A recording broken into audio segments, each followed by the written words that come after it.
Ladies and gentlemen, this is a story I am really happy to tell you about. This comes out of Georgia, ladies and gentlemen, and this came from Board Panda, September 1st, 2020. 19 Black families decided to build their own safe city, purchase 97 acres of land in Georgia, and they're going to build and live on the land. 19 families. That means each one of these families get a nice piece of land. 97 acres of land. Each family will have a nice big chunk of land, which is nice. You know, this is really a good idea. As long as you can vet the people and know they are the kind that's going to be helpful and help building and give their all to getting that land together. You know what I mean? You definitely don't want to get some of these nut jobs that talk like they're all about the Black community, but then again, they'll turn around and stab another Black person in the back. You don't want those kind of people out there. But anybody that's ready and willing to purchase and build on that land with you, I think it's a great idea.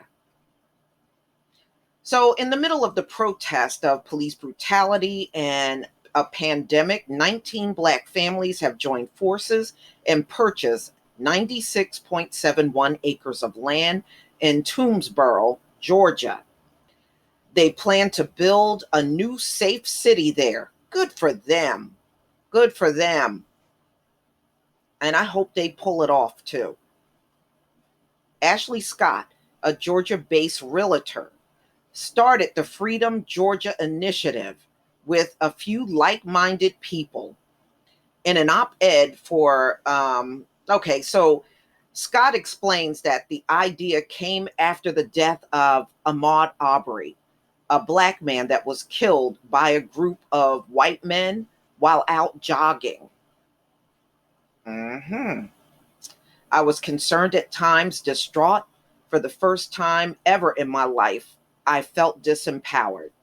So much that the overachieving, solution-oriented, practical, non-emotional person that I am had to stop, Scott wrote.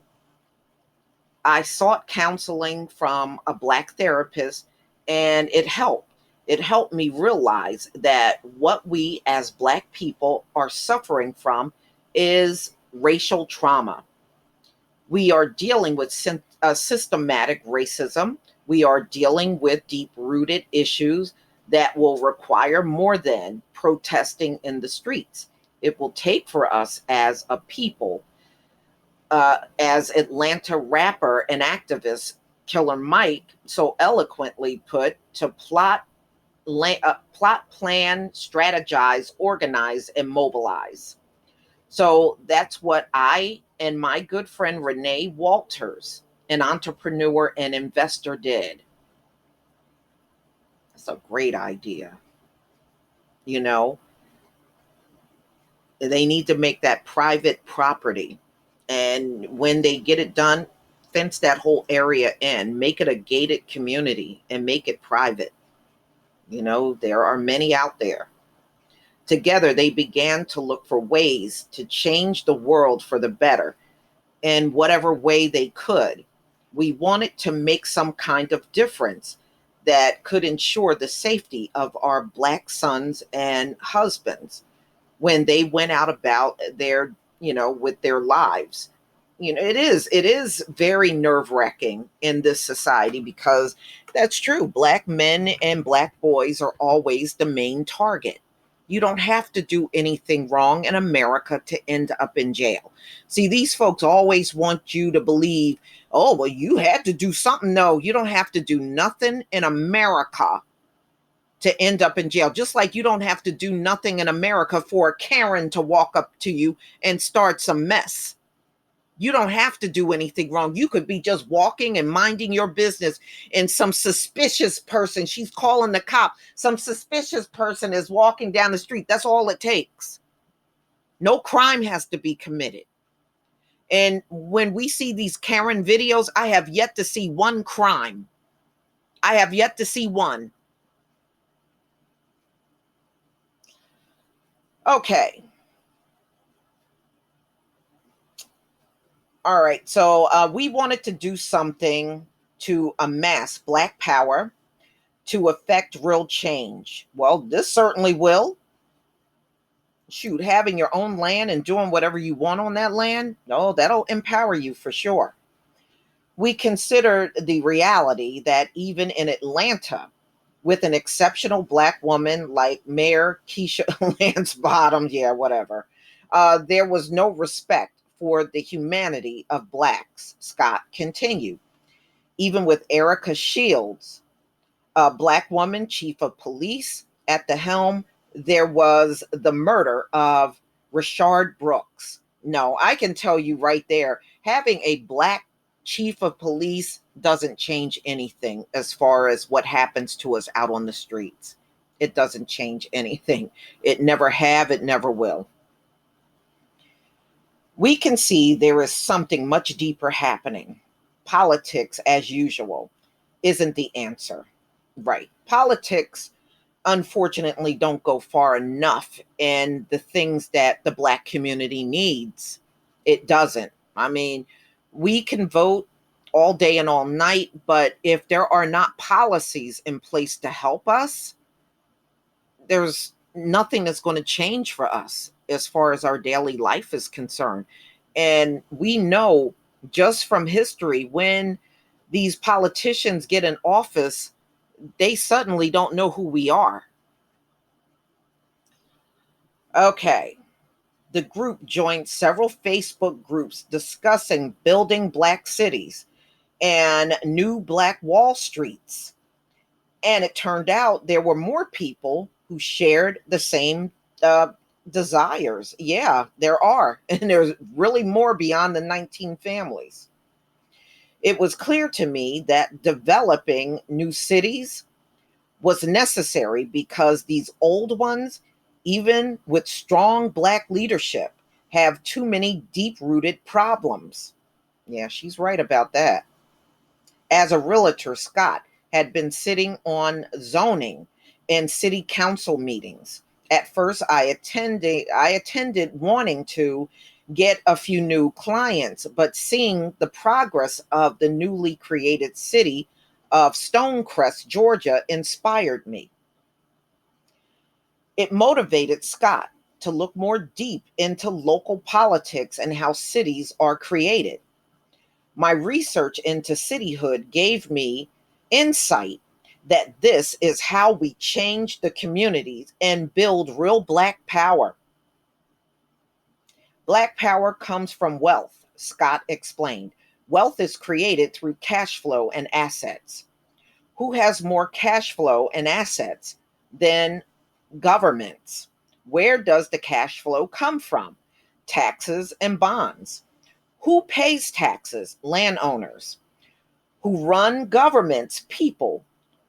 We are the people. We have to be more involved, especially young people. Scott said she knows people might start wondering what in the world does all that have to do with why y'all purchase all that land in the midst of protest and a pandemic, and how you use cooperative economics to do it.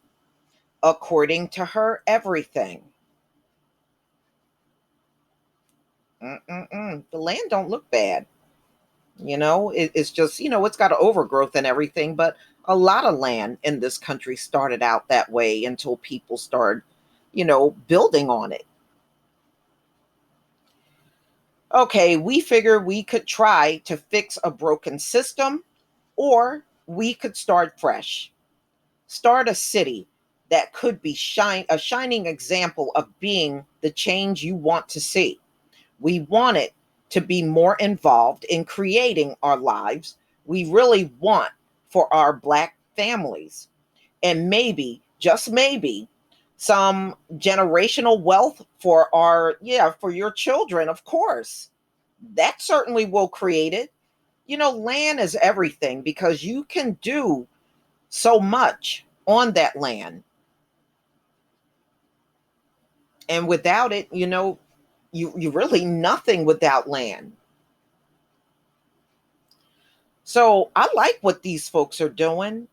I like what they're doing, and they plan on building a green community, an eco-friendly community, even in their building materials. I respect that. That is very smart. You know, it's good to see a story like this.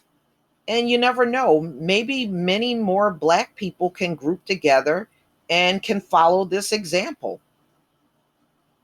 You never know.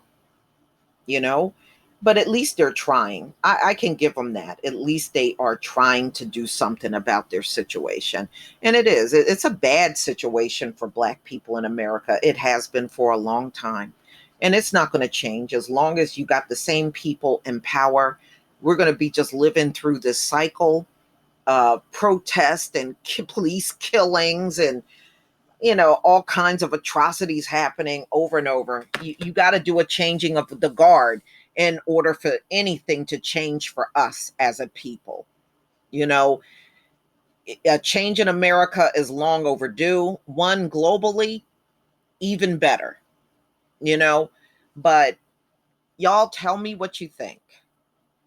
Tell me what you think about this story of these 19 families purchasing 97 acres of land and starting a new city for themselves in Georgia. I wish them the best. Please leave your comment and subscribe. Don't forget to hit on the notification bell, and I'll see you on the next video. Peace, family.